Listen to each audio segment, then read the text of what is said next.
Welcome to the Grandpa Channel, where stories don't fade, they get recorded.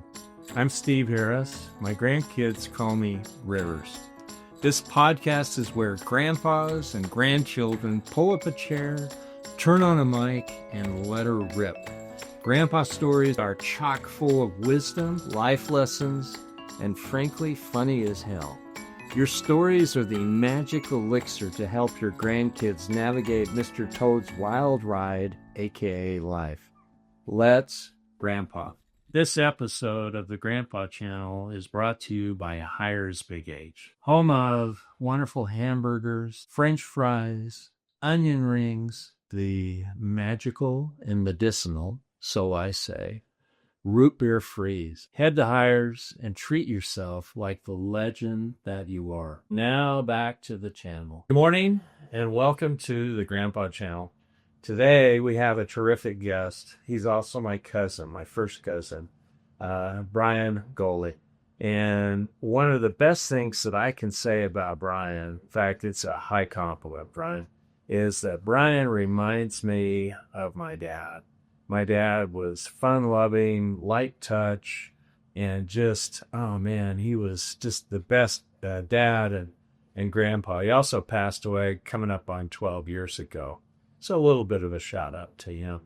But I want to have Brian, I'll just have Brian in just a second here give some information, some background information on him.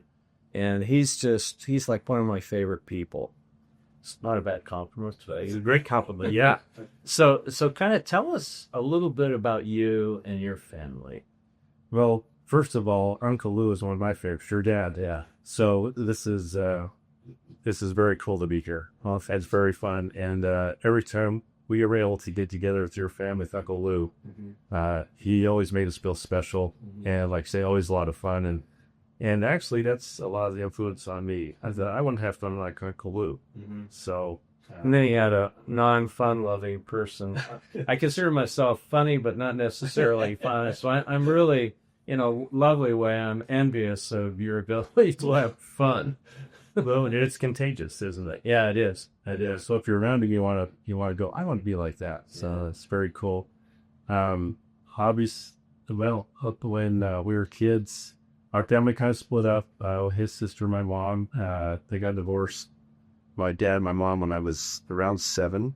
And then things changed a lot because it seemed like that our family was kind of isolated from all the other relatives. And everyone into kind of compartment survival mode individually and stuff. So, and you had to negotiate that, navigate it. And, but I never really felt picked on. I always had really good friends. That's one thing I really enjoyed growing up, is having good friends and being a friend. And that was kind of my stability as opposed to a lot of family around. Now, I want to stop you right here, and this is a little avenue we want to explore because I think it's really important.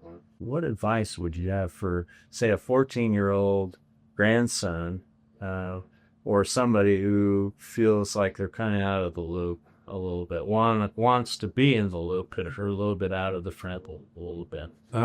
I think you have to realize friends are precious, and you got to appreciate friendships, and not, it has to be a give and take on all friends. And you can't just get everything you want. If you're in that thing, they'll also be your friend. And you want to do fun things, and you also want to support your friend, because that's what you need, is you need support. They support too. So you find somebody you have that relationship with that you make each other better. It's special, and you try to hold on to it. Great advice. So I waylaid you off the path of your kind of growing up. You spent some time here in Utah, obviously, but also in California, if I remember correct. Yeah, just my senior year in high school in California. How was that, be a senior, just 1 year in high school? It was kind of crazy, but we were used to moving around. I went to year 4 or 5 elementary schools and a couple high schools with that one. And one thing I did get from my dad, he said, the best friends you'll ever have are the ones you haven't met yet. Really? And I kind of, every time I moved, that's one thing that kind of stuck with me. And when I was a kid, I go around knocking on doors to see if somebody's my age to play with. Serious. Yeah. When we moved, and I found some good friends doing that way. But Cool. my senior year was a little strange because I moved to California. I had enough credits not to go to school my senior year, and so I just played basketball until the season was over and I graduated. So I never went to prom or graduation, which I think I missed out. But I was kind of raised to be done. Yeah. With school, so I started working, and Where did you work?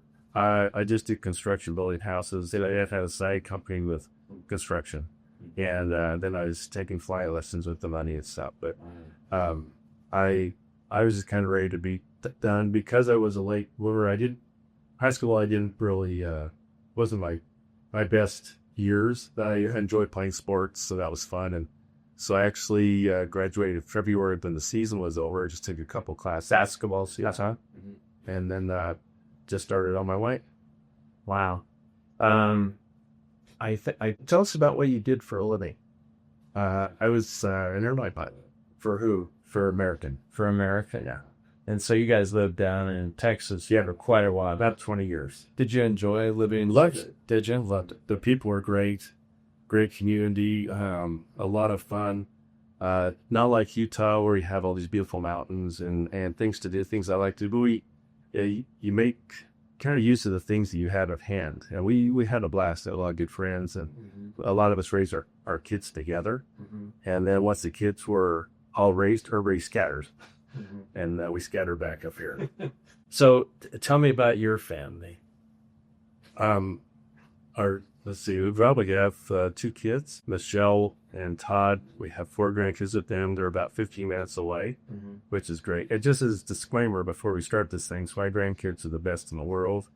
Yes, and you can see the same thing. Today, no, you're right.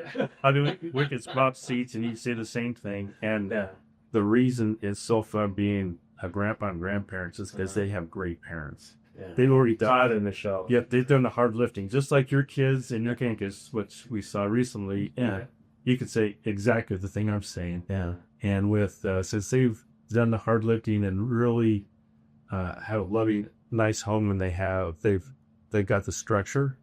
I get to just enjoy playtime and loving them, and that's have our goal is to provide a safe place for them to show up, unconditional love, and we just try to enjoy them, and they're so fun. And every stage, everybody has a little bit of issues and stuff, but we don't dwell on that unless they want to, and we just accept them and have fun. Do you think that was your job as a pilot, was it conducive or not conducive to family kind of interactions?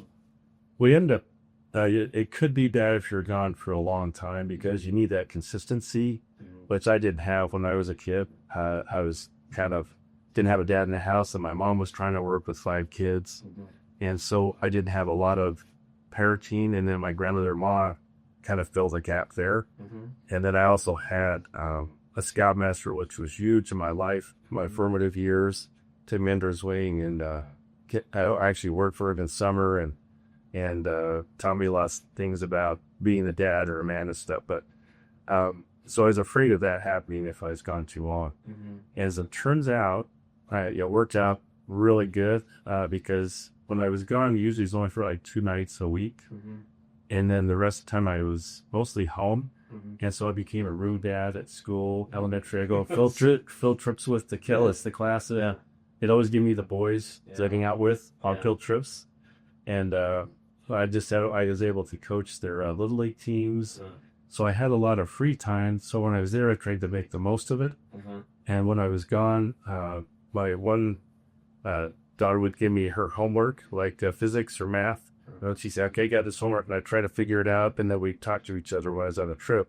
You go through her homework and stuff like that. Really? So actually, we just tried to do the best we can with it. And as it turns out, I'm really glad it was the way it was because I got to spend some real quality long time with him. Yeah.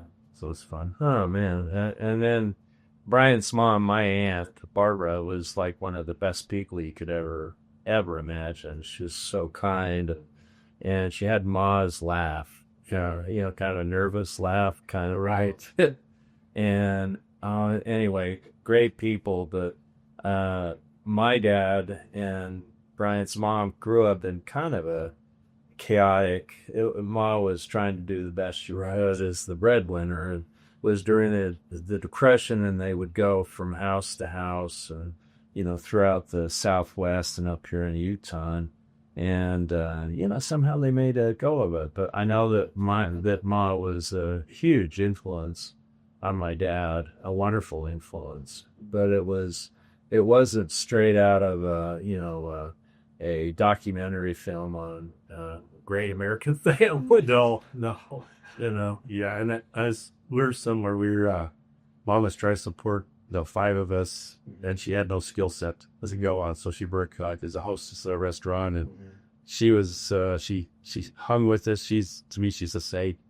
She stuck with as best she could. Here you got a few teenagers, younger kids, all that going on. We had a lot of church support from the food. A lot of food came from that for quite a while, and then we kept switching houses for financial reasons, or switching to rentals and apartments and stuff. But I never felt picked on. I always had a blast because I was that age. I didn't know what was really going on. I just knew it was an adventure.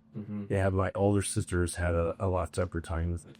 Yeah, I think that sometimes we don't really appreciate, which is in some ways a plus, right? But sometimes you kind of think something's missing. Yeah, and it's good fun seeing my daughter's third family. My son is recently married. They don't have kids yet, but it seems fun to kind of get a generational where it's kind of back to a solid base again. I guess that's the way to say it.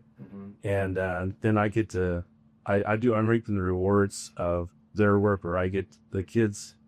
We have a blast. We take them one-on-one on trips, just me and Lori, and separate them out, and we say, what do you want to do? And we take them on a couple-day trip. And so, geez, where did we go?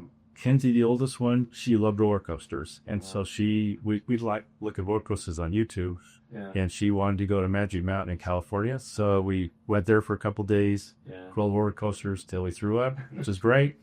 Swam in the pool, and came home. And then our next one, McKay, he was into scuba diving, and so we took him on a trip, and we ended up in Florida because the water's warm, to take an intro to scuba class. Had a blast. And then just a couple weeks ago, or 3 weeks ago, we took Macy, the next one, up to Seattle, and I didn't know who Morgan Wallen was. He's a country western singer. Some guy, if you. But we ended up in, I think it's Lumenville, where the Seahawks play with 80,000 people. And we're in there watching the concert, and that was involved. That was really fun. Yeah. And so we try to kind of do things they want to do, and get a one-on-one with them, which is so neat that I would change it for anything. It's awesome. Are there anything are there any things you find especially moving or wonderful about being a grandpa? I think the neatest thing is we can. I mean, it's all organic. When things come up, we talk to them, we see where they're at, and relate to them, and let them be kind of a sounding board, which I really find really fun. We get them some advice here or there, but we're not the disciplinarians or anything. We're just, like I say, it's just fun. My older granddaughter, we did a high school bike team together. Oh yeah, talk about this. It was really interesting. It was really fun for 5 years, when she was 8th grade through 12th, and I had just retired about a year and a half early because of COVID with a job, the way the airlines were and stuff. They started running out of places to go, like to China and stuff. And all of a sudden, I found myself retired with a lot of time on my hands. And we'd ridden bikes before, and we started talking about it. We decided to join the high school team. And I was a coach and a rider. I've been riding out bikes, since the mid-'80s, I guess. So that's a sport I really love. And we started to do it together, and we had a ball. And we start in June and go through October. A lot of practices. We have races, and which adds stress and stuff. But the most fun thing was driving 2 of our practices one-on-one where we just see, hey, what's going on? How you doing? We got through the practice. We go get a shake or something. And then we got she was my biking buddy, and I was hers. And, we talked a lot about competition and races and stuff, where I said, it really doesn't matter. You can only control the things you can control. And we said the only things you can control every single time, no matter if it's a job or a race or life, is your attitude and your effort. And that's what we concentrated on, is, every team your best effort, have a good attitude, winner, trophy, and I've tried to use that with all for their grandkids.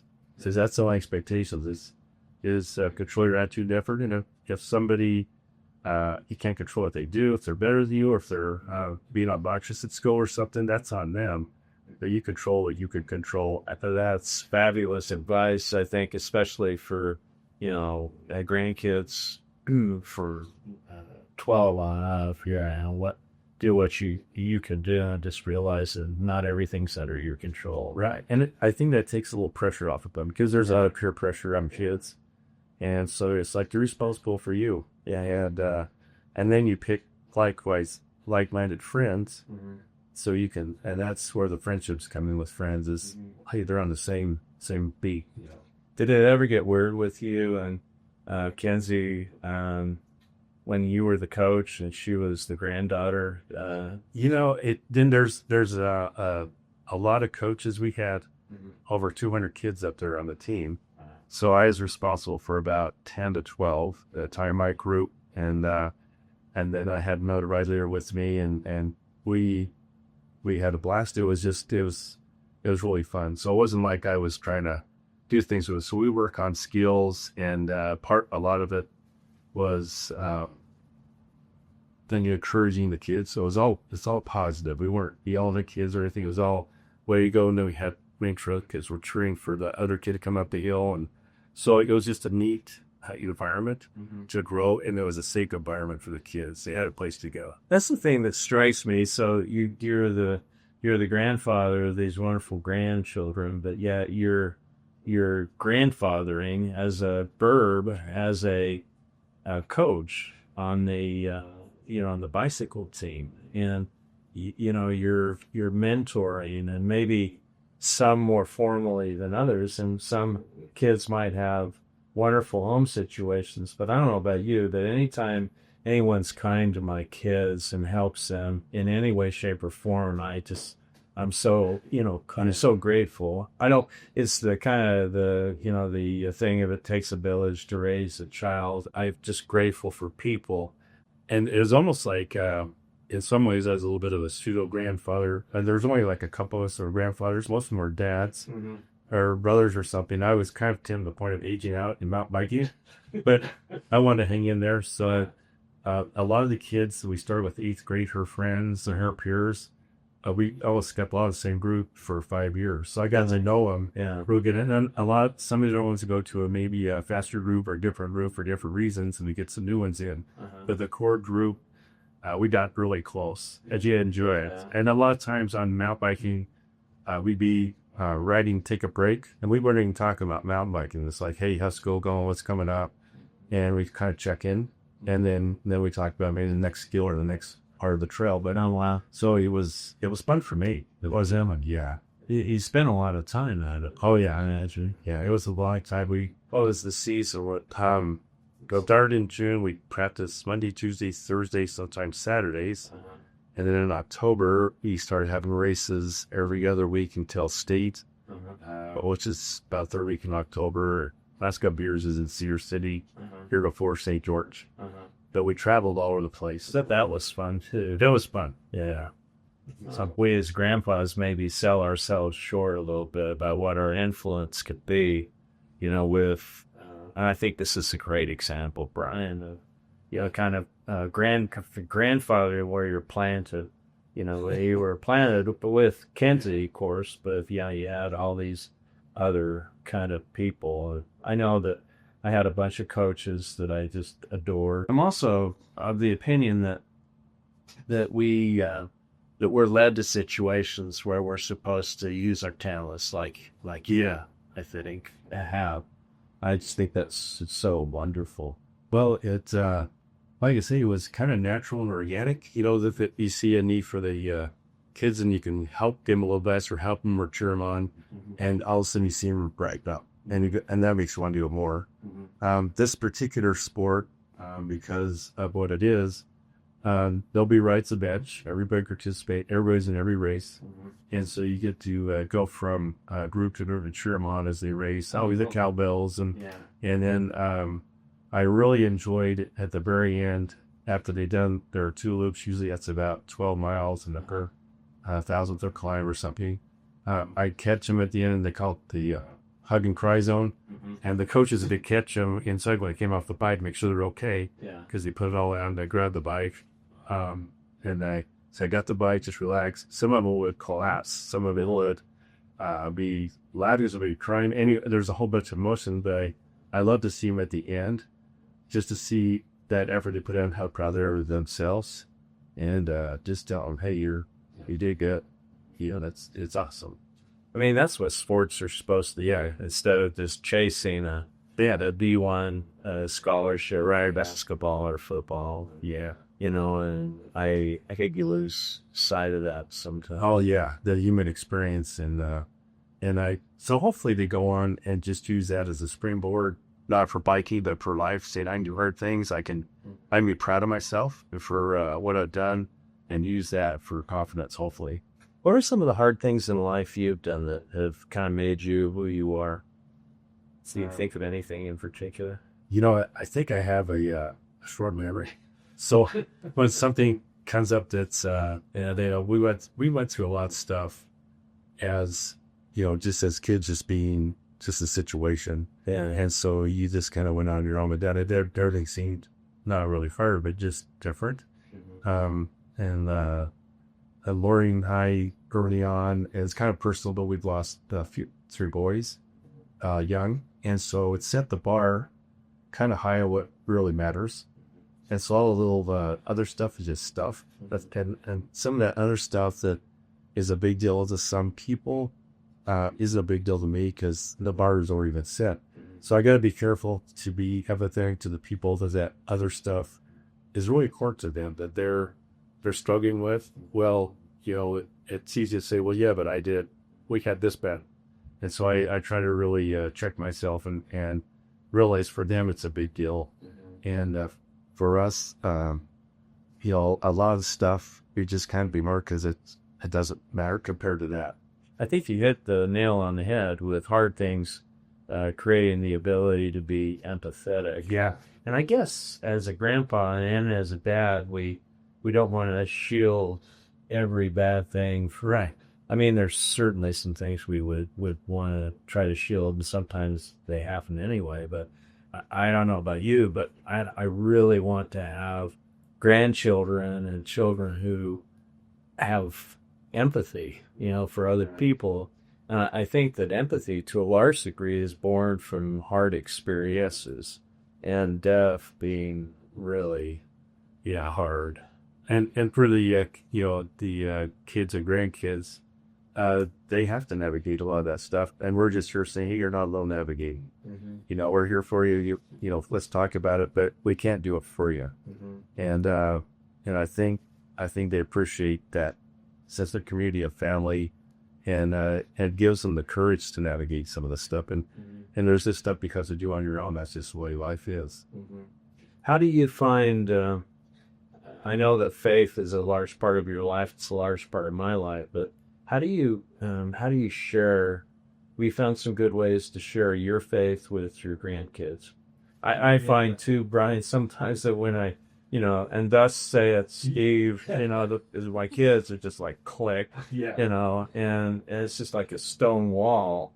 And I mean, I'm looking for some advice. I'm looking for some advice too. Yeah. Todd have got like a routine for them with like family prayer stuff in the mornings, this or whatever kind of stuff. And so a lot of times when they're out of town, we will stay overnight with the kids. Yeah. And I'm going, I mean, how am I going to fit into this? Well, we wake up in the morning and they're already in a routine. They're going, hey, they got this going on. We're going to do this. And they're saying a prayer and they're, reading. And we join in, and they're actually teaching us. Yeah. But Isn't that crazy? that I think it's good for them to realize we're participating, that You bought into it. we bought into it, and so I'm getting taught by them, and that's a good thing. That's a good thing. Yeah. I think we all need to be open for experiences with our grandchildren. Yeah. So a funny story about one of my grandchildren. I was sitting on the bench. I was reading the newspaper. This puts you back a few years. Yeah. And I love reading the newspapers, and the obituary is my favorite. That's pretty sad, preoccupied with death. And anyway, I know when I my theory is that a good obituary is one that makes you wish you had known that person. And sometimes you just read something that's just heart-wrenching. But so I'm reading the obituaries, and I think then 7-year-old or 8-year-old comes up, sidles up to me on the couch, and he said, "Hey, Rivers," he says, "what you reading?" So I said, "I'm reading obituaries." And he says, "Well, what's an obituary?"